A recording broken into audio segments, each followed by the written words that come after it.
नमस्कार। ये रामायण कथा पूरी तरह से श्रीमद् वाल्मीकि रामायण के ऊपर आधारित है। यदि आप इसका निरंतर श्रवण करते रहना चाहते हैं तो इस चैनल को सब्सक्राइब जरूर कर लें और आगे आने वाली सभी पॉडकास्ट के नोटिफिकेशन के लिए बेल आइकन को भी ज़रूर से प्रेस कर दें। अब हम सुनेंगे 42वां सर्ग, मारीच का सुवर्णमय मृग रूप धारण करके श्री राम के आश्रम पर जाना और सीता का उसे देखना। रावण से इस प्रकार कठोर बातें कहकर उस निशाचर राज के भय से दुखी हुए मारीच ने कहा, चलो चलें। मेरे वध के लिए जिनका हथियार सदा ही उठता रहता है, उन धनुष बाण और तलवार धारण करने वाले श्री रामचंद्र जी ने यदि फिर मुझे देख लिया तो मेरे जीवन का अंत निश्चित है। श्री रामचंद्र जी के साथ पराक्रम दिखाकर कोई जीवित नहीं लौटता। तुम यमदंड से मारे गए हो। वे श्री रामचंद्र जी तुम्हारे लिए यमदंड के ही समान है, परंतु जब तुम इस प्रकार दुष्टता पर उतारू हो गए तब मैं क्या कर सकता हूँ।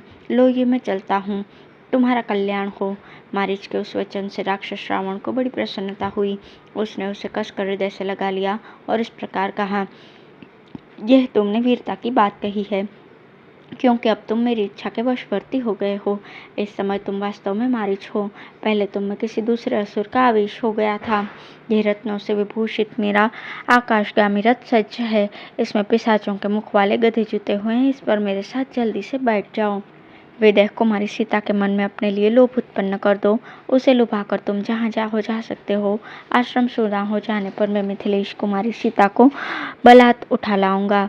तब ताटका कुमार मारीच ने रावण से कहा, तथास्तु, ऐसा ही हो। तदंतर रावण और मारीच दोनों उस विमानाकार रथ पर बैठकर शीघ्र ही उस आश्रम मंडल से चल दिए।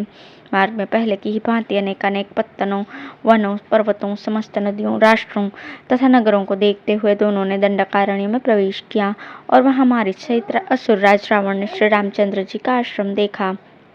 तब उस सुवर्ण भूषित रथ से उतरकर रावण ने मारीच का हाथ अपने हाथ में लेकर उससे कहा, सखे, ये केलों से घिरा हुआ राम का आश्रम दिखाई दे रहा है। अब शीघ्र ही वो कार्य करो जिसके लिए हम लोग यहाँ आए हैं। रावण की बात सुनकर राक्षस मारीच उस समय मृग का रूप धारण करके श्री राम के आश्रम के द्वार पर विचरने लगा। उस समय उसने देखने में बड़ा ही अद्भुत रूप धारण कर रखा था। उसके सींगों के ऊपरी भाग इंद्रनील नामक श्रेष्ठ मणि के बने हुए जान पड़ते थे। मुखमंडल पर सफेद और काले रंग की बूंदें थी। मुख का रंग लाल कमल के समान था। उसके कान नील कमल के तुल्य थे और गर्दन कुछ ऊंची थी। उदर का भाग इंद्रनील मणि की कांति धारण कर रहा था। पार्श्व भाग महुए के फूल के समान श्वेत वर्ण का थे। शरीर का सुनहरा रंग कमल के केसर की भांति सुशोभित होता था। उसके खुर वैदुर्य मणि के समान, पिंडलियां पतली और पूंछ ऊपर से इंद्रधनुष के रंग की थी, जिससे उसका संगठित शरीर विशेष शोभा पा रहा था। उसकी देह की कांति बड़ी ही मनोहर और चिकनी थी और नाना प्रकार की रत्नमयी बुंदकियों से विभूषित दिखाई देता था। असुर मारीच क्षण भर में ही परम शोभाशाली मृग बन गया।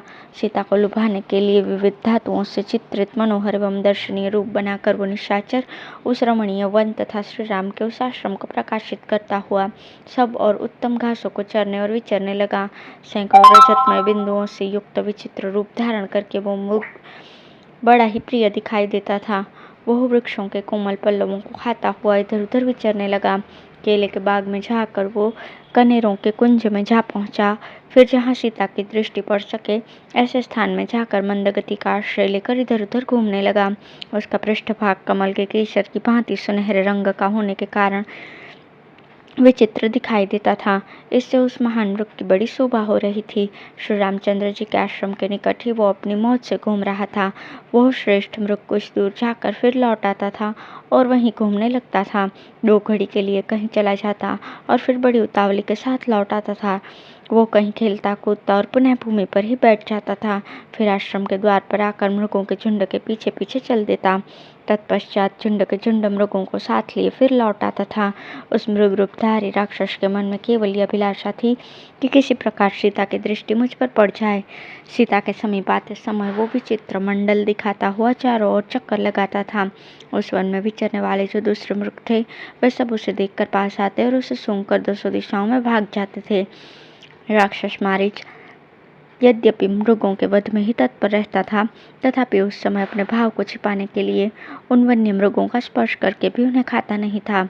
उसी समय मद भरे सुंदर नेत्रों वाली विदेह नंदिनी सीता, जो फूल चुनने में लगी हुई थी, कनेर, अशोक और आम के वृक्षों को लांघती हुई उधर आ निकली। फूलों को चुनती हुई वे वहीं विचरने लगी। उनका मुख बड़ा ही सुंदर था। वह वनवास का कष्ट भोगने की योग्य नहीं थी। परम सुंदरी सीता ने उस रत्नमय मृग को देखा, जिसका अंग प्रत्यंग मुक्तामणियों से चित्रित सा जान पड़ता था। उसके दांत और ओठ बड़े सुंदर थे तथा शरीर के रोएं चांदी एवं तांबे आदि धातुओं के बने हुए जान पड़ते थे। उसके ऊपर दृष्टि पड़ते ही सीता जी की आंखें आश्चर्य से खिल उठी और वे बड़े स्नेह से उसकी ओर निहारने लगी। वो मायामय मृग भी श्री राम की प्राण वल्लभा सीता को देखता और उस वन को प्रकाशित सा करता हुआ वहीं विचरने लगा। सीता ने वैसा मृग पहले कभी नहीं देखा था। वो नाना प्रकार के रत्नों का ही बना जान पड़ता था। उसे देखकर जनक किशोरी सीता को बड़ा विस्मय हुआ। इस प्रकार श्री वाल्मीकि निर्मित रामायण आदि काव्य करण्य कांड में 42वां सर्ग पूर्ण हुआ। धन्यवाद।